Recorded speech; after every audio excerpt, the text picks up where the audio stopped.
മാധവേട്ട ശരിക്കും അങ്ങ് തടിച്ചല്ലോ. അത് പിന്നെ എങ്ങനെയാ നമ്മുടെ വീട്ടിലെ പോലെ സാമ്പാറും പരിപ്പും പപ്പടമാണോ? നിന്റെ കുടുംബത്തില് ബിരിയാണി, നെയ്ച്ചോറ്, അത് ഇതൊക്കെ വലിച്ചു കയറ്റല്ലേ? നല്ല തട്ടാ മോളെ. ഇതാരാ? അച്ഛൻ. അല്ല, അങ്കിൾ. മോന്റെ പേര് സൽമാൻ. എന്താ? സൽമാൻ. ആ. അപ്പൊ അങ്കിളോ? അങ്കിൾ അങ്കിള് തന്നെ. ഒന്ന് പറഞ്ഞേ. അങ്കിൾ. ആ. ഇത് സൽമാൻ. ആ. വരുന്നത് ബോംബെന്ന്.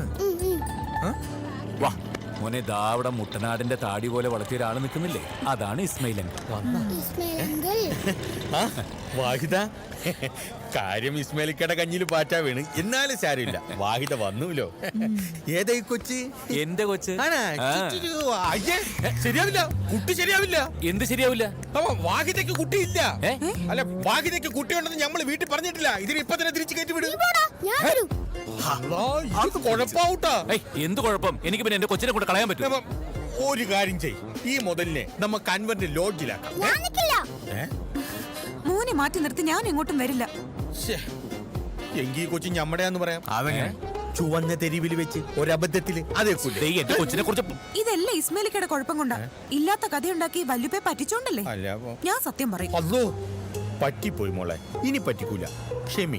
ഒരു കാര്യം ചെയ്യ്, വാഹിദേ മോനും ഇസ്മായിൽ കട വണ്ടിയിൽ വട്ടെ. ഞാനും ഡോക്ടർ ഒരുമിച്ച് വരാം. അല്ല, അത് നമ്മൾ ഒരുമിച്ച് പോയ പോരെ. അതെങ്ങനെ ശരിയാവും? ഇവരെ കൊണ്ട് മുംബൈന്ന് വരുന്നത് താനല്ലേ? അതെ, പക്ഷെ കുട്ടി ആരുടെയാന്ന് ചോദിച്ചാല് നമ്മള് പോണ വഴിക്ക് ഞങ്ങളൊന്ന് ആലോചിക്കട്ടെ. ആ കൂടെ വന്ന ഡ്രൈവർക്ക് സംശയം തോന്നുന്നതിന് മുമ്പ് നിങ്ങൾ ചെല്ലും. തറവാട്ട് ചെല്ലുന്നതിന് മുമ്പ് ഈ ചെക്കൻ ഒരു ബാപ്പാനെ കണ്ടുപിടിച്ചോണം, ഇല്ലെങ്കിൽ എന്റെ മയ്യത്തെടുക്കേണ്ട വരും. അതിനു മുമ്പ് ഒരു പ്ലാൻ ഇട്ടിട്ട് ഞങ്ങൾ വിളിക്കാം. ചെല്ല്. ഒരുപാട് യാത്ര കഴിഞ്ഞ് വന്നത് ചെക്കനെ നടത്തിക്കൽ എടുക്കെടുക്കെടുക്ക്. താടി മൂക്ക് കയറിപ്പോ പുള്ള തട്ടിപ്പോയിന്. അല്ല, എന്റെ മോനാന്നും പറഞ്ഞ് അവൻ അങ്ങോട്ട് കൊണ്ടുപോയി എന്താ കുഴപ്പമെന്നാ ഞാൻ ചോദിക്കുന്നത്. അപ്പൊ അവന്റെ ഉമ്മ എവിടെയെന്ന് ചോദിച്ചാലോ? ഓ, അങ്ങനെ ഒരു കുരിശുണ്ടല്ലേ? കുഴപ്പമില്ല, ഉമ്മ പ്രസവത്തോടെ മരിച്ചു എന്ന് പറയും. ഓ എന്റെ അമ്മോ, ഇത്തരം സിറ്റുവേഷനുകൾ ഉണ്ടാക്കാനും കള്ളക്കഥ മെനയാനും നീ ഒരു കാലം തന്നെ. Thank you. നീ ഒരു കാര്യം ചെയ്യ്, നമ്മുടെ ഐഡിയ ഇതാണെന്നുള്ളത് ഇപ്പൊ തന്നെ ഇസ്മായിലിനെ വിളിച്ച് പറ. Out of range. ഓ,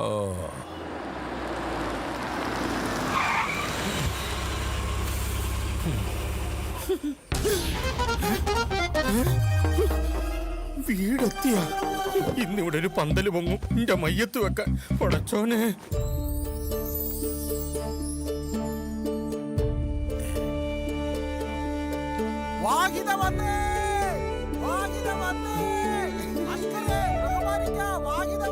കൊലവിളി വിളിക്കണ കണ്ടോ? എന്ത് ചെയ്യും? ഓ, കബറടക്കം കഴിഞ്ഞിട്ട് വിളിച്ചാൽ മതിയായിരുന്നല്ലോ. ഹലോ. അതെ, ഞങ്ങൾ വന്നിട്ട് അകത്തേക്ക് കയറി മതി. ഒന്ന് പ്ലാൻ ചെയ്യാനുണ്ട്. ഇനി ഒന്നും പ്ലാൻ ചെയ്യാൻ പറ്റുമെന്ന് തോന്നില്ല, എല്ലാം കഴിഞ്ഞു പോയി. വാഹിദ വാ, വാ മോളെ. ഇതാ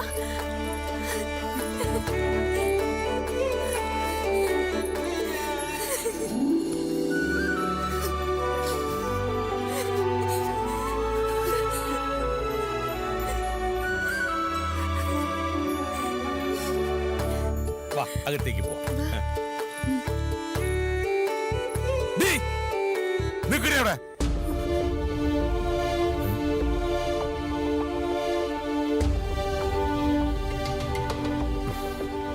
എങ്ങോട്ടാ? മുംബൈയിലെ ജീവിതം മടുത്തോ നിനക്ക്? അതോ ജീവിക്കാൻ വേറെ വഴിയില്ലാഞ്ഞിട്ടാ?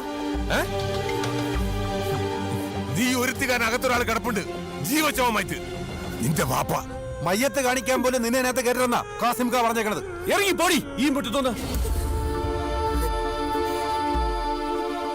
അസ്കറെ, സാഹിബ് പറഞ്ഞിട്ടാണ് വാഹിദ നമ്മൾ ഇങ്ങോട്ട് കൊണ്ടുവന്നത്. വെല്ലിപ്പാപ്പയോ? അതെ, വെല്ലിപ്പാപ്പനെ കൂട്ട് നിൽക്കാൻ തോന്നുന്നില്ല. ഇസ്മായിൽ പറഞ്ഞത് സത്യമാണ്. ഞാൻ പറഞ്ഞിട്ടാ വാഹിദയെ കൊണ്ടുവന്നത്.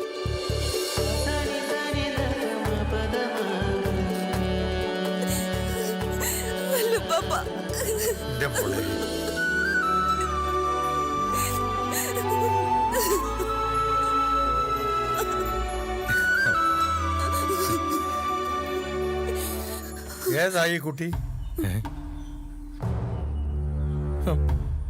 ചോദിച്ചു കേട്ടില്ലേ, ഏതായി കുട്ടിന്ന്?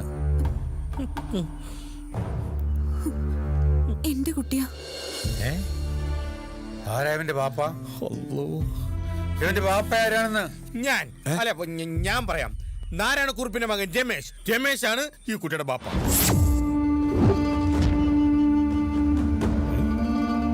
സത്യ സാഹിബേ. അതെങ്ങനെയാടോ? ഒളിച്ചോടി അന്ന് എന്റെ രമേശ് മയ്യത്തായില്ലേ? ആയി. അല്ല, ആ സമയത്ത് വാഹിദ ഗർഭിണിയായിരുന്നു. അതുകൊണ്ടാണല്ലോ ഒളിച്ചോടാൻ തീരുമാനിച്ചത്. ഒരു ഹിന്ദുവിനുണ്ടായ കുട്ടിയെ അവിടെ വളർത്താൻ പറ്റില്ല. പക്ഷെ നല്ല ഒന്നാം തരം ഇസ്ലാമായിട്ടാണ് ഇവനെ വളർത്തിയത്. നിർത്തു, എല്ലാം ഞാൻ കേട്ടു. ഈ കുട്ടിയാണോ ഇപ്പോഴത്തെ പ്രശ്നം? ഇങ്ങനെ കാണാൻ മൊഞ്ചുള്ളൊരു പെണ്ണ് ഇത്രയും കാലം ബോംബെയിൽ ഒറ്റയ്ക്ക് താമസിച്ചിട്ട് ഇങ്ങനെ ഒരു കുട്ടിയെ മാത്രമല്ലേ കൊണ്ടുവന്നുള്ളൂ എന്ന് ഓർത്ത് സമാധാനിക്കേണ്ട സാഹിബേ, അല്ലേ ഇസ്മായിലേ?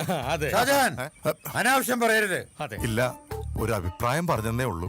അല്ലേലും കുറുക്കൻ എന്താ കോഴിക്കുട്ടി കാര്യം. എനിക്ക് ഊണ് കഴിക്കാൻ സമയമായി. ഓ, എന്താ മോന്റെ പേര്? സൽമാൻ. ദുൽഖർ സൽമാൻ. ഇസ്മായിൽ എന്തിന് എന്നിൽ നിന്ന് ഇത് മറച്ചു വെച്ചു? അല്ല, ഷാഹിന, നീ ഇവിടെ കുട്ടി അകത്ത് പോ. ശരി വല്യപ്പ. ചെല്ലു മോളെ.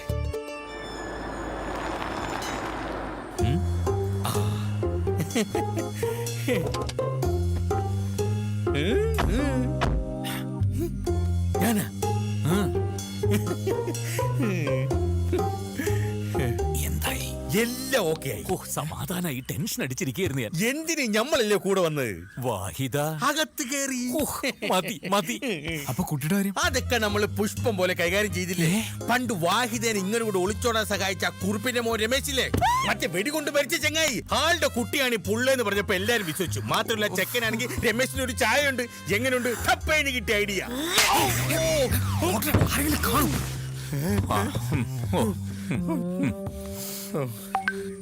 വേണമെങ്കിൽ കുട്ടിയുടെ ബാപ്പാനെ ഒന്ന് മാറ്റാം. എന്തോന്ന്?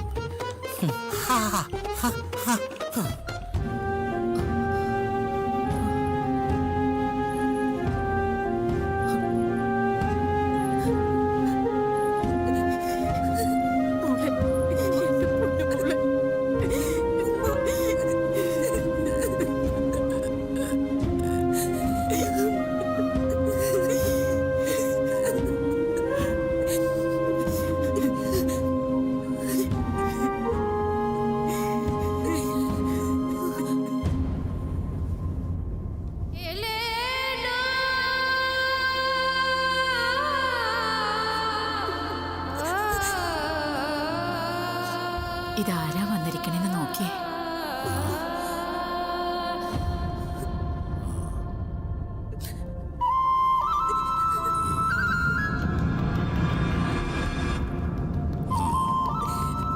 മോന്റെ ഉപ്പുപ്പയാ. ചെല്ലേ.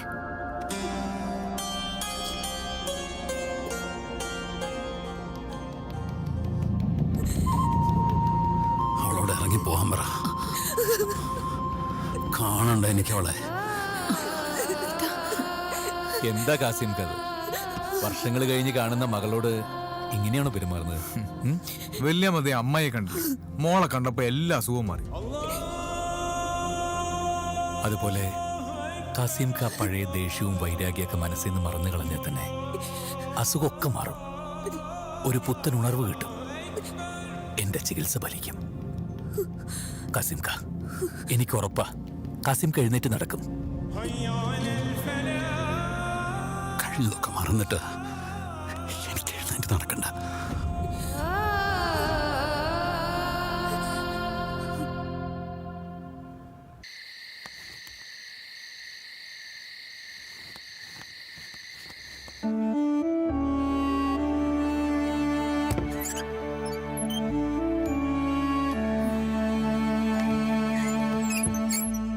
സ്വന്തം ഭാര്യയെടുത്തൊരു ചാരനെ പോലെ. ആരെങ്കിലും കണ്ട കഴിഞ്ഞു. എനിക്കും നിനക്ക് ഒരേപോലെ ചീത്തപ്പേരാവും. എന്നാ സത്യങ്ങളൊക്കെ തുറന്നു പറയാന്ന് വെച്ചാലോ, അതിനും കഴിയില്ല. ഇപ്പൊ തോന്നുന്നു വരേണ്ടിയില്ലായിരുന്നു. നീ വന്നത് വെറുതെ ഒന്നും ആയിട്ടില്ല വാഹിദ. നിന്റെ സാമീപ്യം ഇവിടെ ആവശ്യമുണ്ട്. പിന്നെ ഇവിടെ വരാനും എല്ലാരും കാണാനും മിണ്ടാനും ഒക്കെ കഴിഞ്ഞില്ലേ? അതൊക്കെ തന്നെ ഒരു വലിയ കാര്യല്ലേ? അഷ്കറും റഹ്മാനിക്കയും ഒക്കെ മോശമായിട്ട് എന്നോട് പെരുമാറിയതിൽ എനിക്ക് വിഷമമൊന്നുമില്ല. പക്ഷെ ബാപ്പ എന്നോട് എനിക്കത് സഹിക്കാൻ പറ്റിയില്ല. ഏയ്, ഒക്കെ ശരിയാവും. നിന്റെ ബാപ്പാക്ക് നിന്നോടുള്ള പിണക്കേ ഞാൻ മാറ്റിത്തരും. നാളെ മുതൽ എന്റെ കൂടെ നീയും ഉണ്ടാവണം. ബാപ്പാടെ ട്രീറ്റ്മെന്റിന്.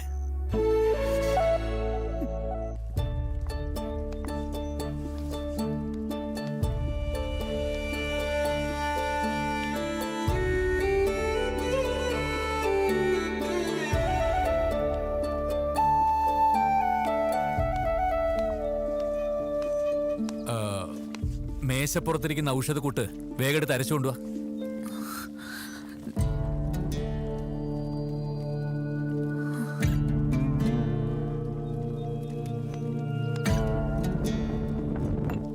ഇന്ന് വീരാൻകുട്ടിയില്ല. വൈദ, 2 കാൽവെള്ളയിലും നല്ലോണം ചൂട് പിടിക്കണം. ഈ തുണി മുക്കിപ്പിഴിഞ്ഞ്.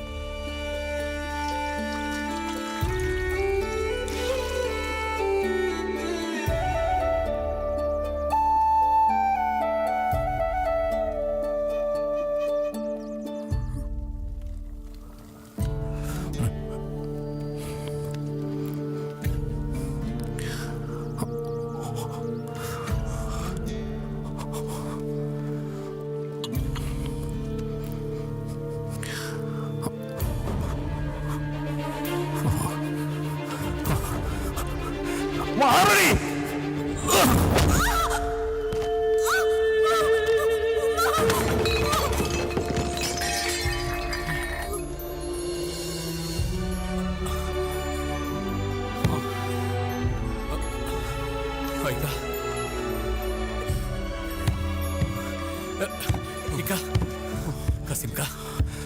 അവളെന്നെ തൊടണ്ട. ഇല്ല ഇല്ല, അവളോട് ഇറങ്ങി പോകാൻ പറയാം പോകാൻ പറയാം. കസിംക,